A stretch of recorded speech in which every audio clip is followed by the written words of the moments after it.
Joining us now is James Brown from the United States Studies Centre. James, thank you for your time. Now, this would be a pretty extraordinary move if the Democrats don't send these articles onto the Senate. Do you think that's really likely?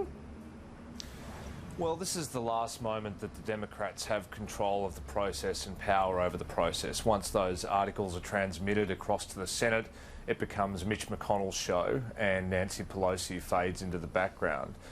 She's trying to carve out some space for them to have some influence over what the process and procedure looks like. There's a couple of ways the Republicans could go in the Senate, and they've said already that they will closely coordinate it with the President's office.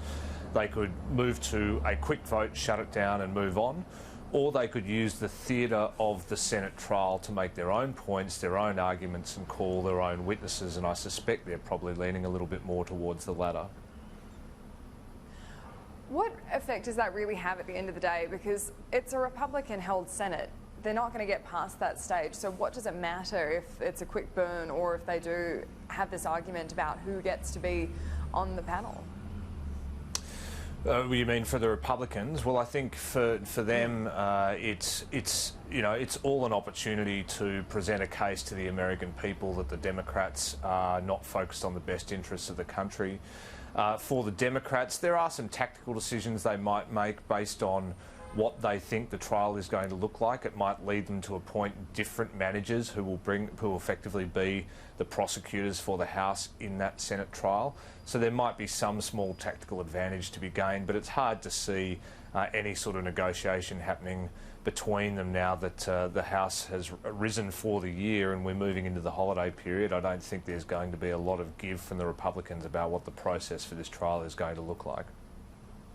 No, and if they delay sending these articles to delay the trial process, then that risks running into the Democratic primaries and very close to Election Day, and that really has a risk of actually boosting Donald Trump's support. It does, and it sort of looks tricky. I mean, that's part of the way the President is trying to paint the Democrats here, that they're tricky, that they're using institutions, that they're using all the tricks they can, rather than just fighting him politically at the ballot box because they know that he's too strong. And he had a great meme that he had up on his Twitter account basically saying the Democrats are coming for you, I just happen to be standing in the way, and that's kind of an indicator of how he will fight the case whilst this impeachment trial takes place. What did you make of the way Donald Trump handled yesterday, having a rally at exactly the same time that the vote was going through Congress with his supporters? It seemed like he was really kind of using it to his advantage. Yeah, look, I mean, it's a way for him to seize the initiative. It's smart. I mean, it's been one of the smart things that the Trump campaign has done. They've kept this campaign infrastructure rolling the whole way through his presidency. Those rallies are run from Trump Tower in New York. They're planned from Trump Tower in New York. They've got a huge database and they're building up a lot of funds through that process and the sort of constant campaigning that they're doing. So having it on his terms was a good idea. He did go off script a couple of times. I think his comments on the deceased congressman were completely out of line, and so did a lot of his colleagues yesterday, condemning them very quickly. But he made his point that he's not worried by the impeachment process. He sees it as a political distraction, and he's going to keep talking to the American voters and fighting for the people that put him in office. How much do you think this is going to impact the lead up to the election next year?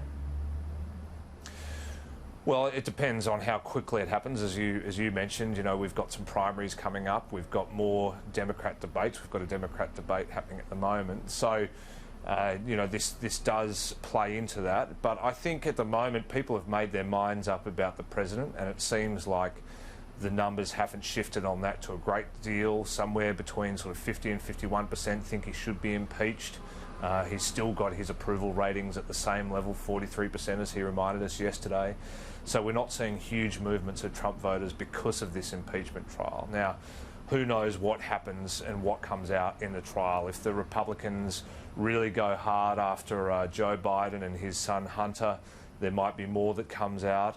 Equally, they could make their own mistakes and the President could get rattled and make his own tactical mistakes. So it's very hard to say what the impact will be. And just on the Democratic side of things, how do you think it is shaping up for the caucuses kicking off from February? Do you think you're seeing a clear frontrunner on the Democrat side?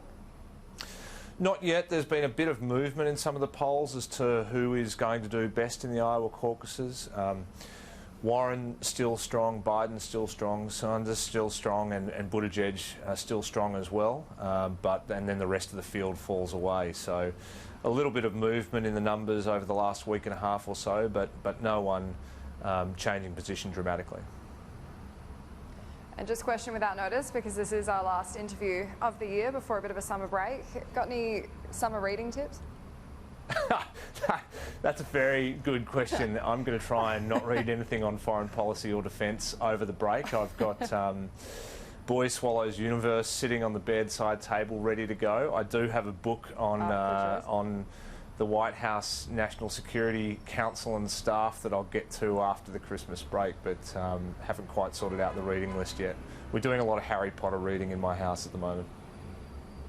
Always a classic. James Brown, as always, thank you for your time and thank you for all your insight all through this year. Look forward to talking to you next year.